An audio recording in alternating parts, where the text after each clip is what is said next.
इन और इनटू दोनों अंदर लगते हैं, लेकिन एक है स्थिति और दूसरा है मूवमेंट। चलिए क्लियर कर लेते हैं। हाँ, तो क्या आपको भी अंग्रेजी में इन और इनटू के इस्तेमाल में कंफ्यूजन होता है?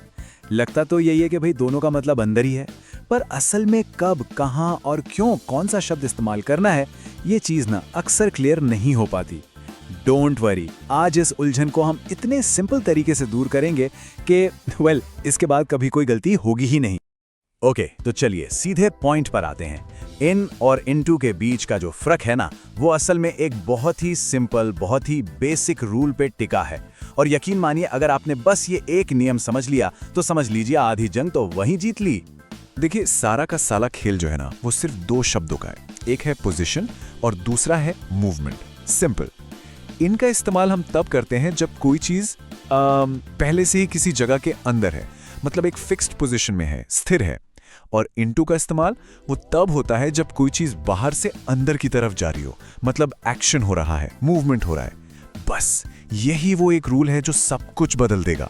तो ठीक है, चलिए सबसे पहले इन को थोड़ा और डीपली समझते हैं। बस एक बात याद रखनी है, इन का पूरा फोकस किसी चीज की उसकी स्टैटिक पोजीशन पे होता है, उसकी स्थिर स्थिति पर।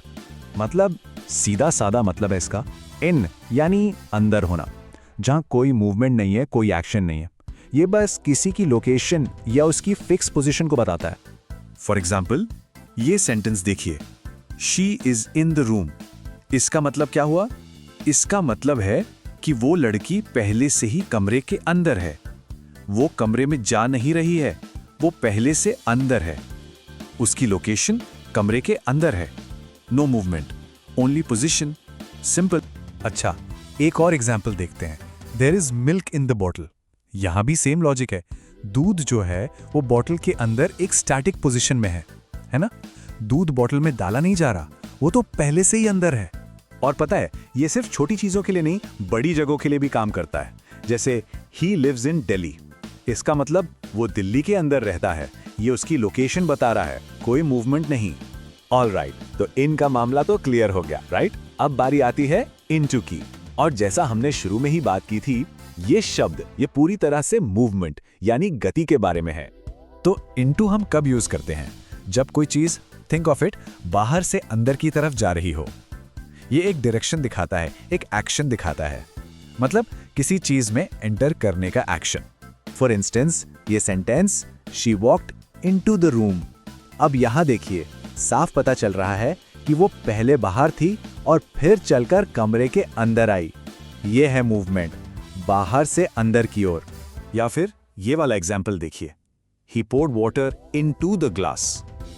पानी पहले ग्लास के बाहर था, राइट? और फिर उसे अंदर डाला गया। ये एक सब्सटेंस का दूसरे कंटेनर में जाने का मूवमेंट है। और चलिए एक लास्ट एग्जांपल लेते हैं। The cat jumped into the box. बिल्ली ने बाहर से बॉक्स के अंदर जंप किया। एक क्लियर एक्शन, एक clear movement. So the bottom line is, into का मतलब है बाहर से अंदर जाने का एक्शन। ओके, अब यहां देखिए, हम दोनों के बीच का फर्क साइड बाय साइड देख सकते हैं। लेफ्ट साइड में है इन के एग्जाम्पल्स, जो सिर्फ पोजीशन दिखा रहे हैं, जैसे कमरे में होना, कार में होना, बैग में होना। और राइट साइड में वो है इनटू के एग्जाम्पल्स, जो मूवमेंट दिखा रहे हैं, कमरे में जाना, पूल में कूदना, जेब में कुछ डालना। इससे साफ अंतर और क्या हो सकता है ना? तो अब जब रूल समझ में आ गया है, तो चलिए कुछ कॉमन मिस्टेक्स को देखते हैं और उन्हें फिक्स करते हैं। इससे क्या होगा, ये कॉन्सेप्ट दिमाग में एकदम सीमेंट हो जाएगा। ये एक बहुत बहुत कॉमन मिस्टेक है। लोग कहते हैं he went in the room. Technically ये गलत है। क्यों? क्योंकि वेंट मतलब गया, ये तो मूवमेंट है। तो सही सेंटेंस क्या होगा? Of course, he went into the room. Exactly. इसी तरह सोचिए, जब हम कपड़े बाहर से कबर्ड के अंदर रख रहे हैं, तो वो भी तो एक मूवमेंट ही है। इसलिए put the clothes in the cupboard के बजाय put the clothes into the cupboard कहना टेक्निकली ज्यादा करेक्ट है। अब ये वाला एग्जाम्पल बड़ा इंटरेस्टिंग है। अगर हम कहें the boy fail in the river, तो इसका मतलब पता है क्या हो सकता है? कि वो शायद पहले से नदी में था और वहीं गिर गया। Strange, right? लेकिन अगर वो जमीन से या कहीं बाहर से नदी में गिरा है, तो सही वाक्य होगा the boy fail into the river. Okay, अब जरा इस मिस्टेक को देखिए। ये मामला उल्टा है। She is into the class ये कहना गलत है। क्यों? क्योंकि यहां हम उसकी करंट पोजीशन की बात कर रहे हैं, मूवमेंट की नहीं। वो क्लास में जा नहीं रही, वो क्लास में है। तो सही सेंटेंस है she is in the class. तो आखिर में सबसे जरूरी बात क्या है जो हमें याद रखनी है?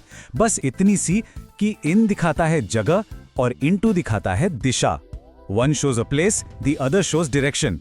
एक है पोजीशन तो दूसरा है मूवमेंट। बस इस एक छोटे से फर्क को याद रखने से आपकी अंग्रेजी और भी ज्यादा प्रिसाइज हो जाएगी और ये सोचने पर मजबूर भी करता है ना, कि भाषा में ऐसे और कितने छोटे छोटे नियम हैं जहां जरा सा बदलाव पूरा। अगर आपको ये वीडियो पसंद आई हो तो प्लीज वीडियो को लाइक करें, अपने दोस्तों के साथ शेयर करें और कमेंट करके जरूर बताएं कि आपको कैसी लगी। ऐसी ही और इंटरेस्टिंग वीडियोस के लिए चैनल को सब्सक्राइब करना बिल्कुल ना भूलें।